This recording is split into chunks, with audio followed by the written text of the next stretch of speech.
क्या आपको भी लगता है कि इस रेनी सीजन में हमें केमिकल ट्रीटमेंट कराना चाहिए कि नहीं कराना चाहिए?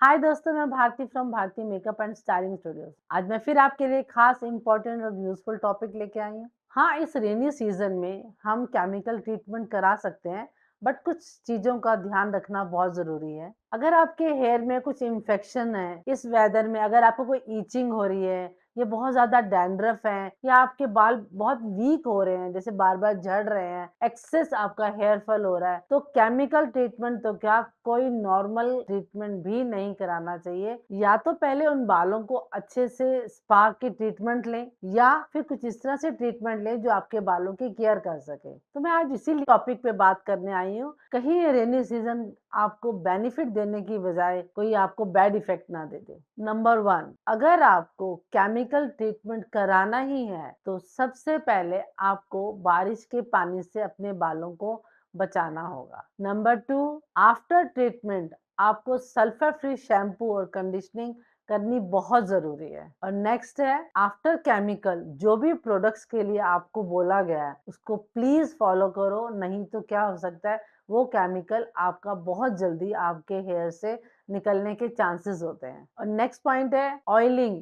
ऑयलिंग तो बिल्कुल भी नहीं करनी, क्योंकि ऑलरेडी इस सीजन में आपके बालों में आफ्टर 2 डेज के बाद अपना ऑयल ज्यादा आने लग जाता है, क्योंकि ये वेदर में बहुत ज्यादा हमें स्वेटिंग होती है। इसलिए कोशिश करें कम से कम 3 महीने के लिए आप अपने बालों में बिल्कुल भी ऑयलिंग ना करें। और नेक्स्ट है, अगर अपने बालों में आप केमिकल लंबे समय के लिए रखना चाहते हैं, जो भी आपने केमिकल ट्रीटमेंट कराया है, तो कोशिश करें क्लोरीन वाला पानी और जो बोरिंग वाला पानी है उससे अपने बालों को बचाएं। नेक्स्ट है, बालों को कभी भी रगड़ कर ना सुखाएं, केमिकल वाले बालों में तो बिल्कुल भी नहीं, क्योंकि उससे बाल और ज्यादा रफ, फ्रीजी और ड्राई होने के चांसेस होते हैं। एक तरह से जब हम कोई केमिकल करते हैं तो हम आपके बालों के ऊपर एक कोटिंग कर देते हैं, जो ज्यादा रगड़ने से उसके निकलने के भी चांसेस हो सकते हैं। मेरा नेक्स्ट और मेन पॉइंट है, हमें हमारा केमिकल ट्रीटमेंट लंबे समय तक मेंटेन रखने के लिए day to day, time to time हमें स्पा भी जरूर लेना चाहिए।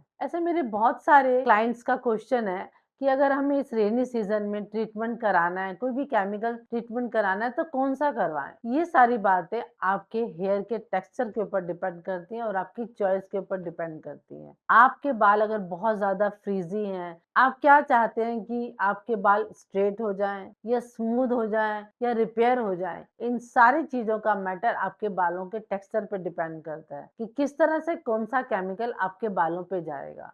आज मैं कुछ बातें भी आपको ये क्लियर कर देती हूँ कि आपको पता होना चाहिए कि एक तो आपके बालों की कंडीशन क्या है, और दूसरा आप चाहते क्या हैं कि आपके बालों का टेक्सचर किस टाइप का हो जाए। हम 4 तरह के ट्रीटमेंट आपके बालों में इस टाइम कर सकते हैं, पर ज्यादा इंपॉर्टेंट हमारे 3 ही हो सकते हैं, क्योंकि रेनी सीजन में अगर आप कोई स्मूथनिंग या कोई रिबॉन्डिंग कराते हैं इस सीजन में, तो इस सीजन में काफी चांसेस हैं बहुत जल्दी वो आपके बाल में वेव्स आ जाए।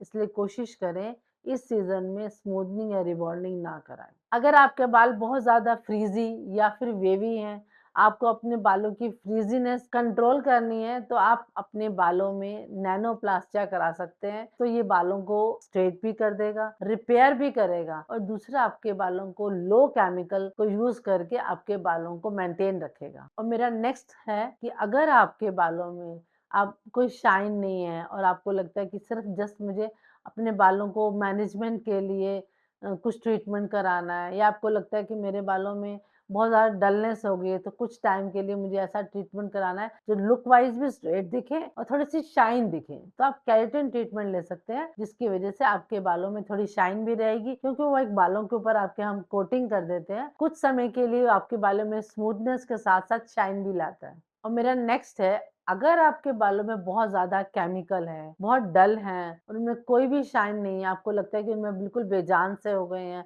बहुत ज्यादा हेयर कलर्स करा लेते हैं, बहुत ज्यादा हमारे बाल फ्रीजी हो जाते हैं, जिसको लगता है कि बिल्कुल भी अब इनमें जान नहीं है, तो उन बालों के ऊपर हम बोटॉक्स करा सकते हैं। बोटॉक्स कराते ही आपके बालों में एक तरह से एक तो रिपेयर हो जाएंगे, वो धीरे धीरे उन बालों में थोड़ी शाइन आती चली जाएगी। इसी बोटॉक्स को मेंटेन रखने के लिए अगर आप शैम्पू, कंडीशनर प्रॉपर वही यूज़ करते हैं तो आप देखेंगे सी बोटॉक्स ने आपके बालों को एक तो अच्छे से रिपेयर भी कर दिया और लॉन्ग टाइम के लिए आपके बालों से वो केमिकल भी फ्री कर देता है। अगर आपको अभी भी पता नहीं चल रहा कि आपके बालों में आपने कौन-सा ट्रीटमेंट कराना है, ये कौन-सा ट्रीटमेंट होना चाहिए, तो आप मुझे नीचे कमेंट्स करें कि ताकि मैं आपको बता सकूँ या फिर अपनी कुछ पिक्चर्स मेरे व्हाट्सएप पे भेजें कि आपके बालों का हेयर टाइप किस टाइप का है और आपको कौन-सा ट्रीटमेंट कराना चाहिए। Thank you so much. I hope ये टॉपिक आपको अच्छा लगा होगा। शायद कुछ क्वेश्चंस मैंने आपके सॉल्व किए होंगे। Thank you so much.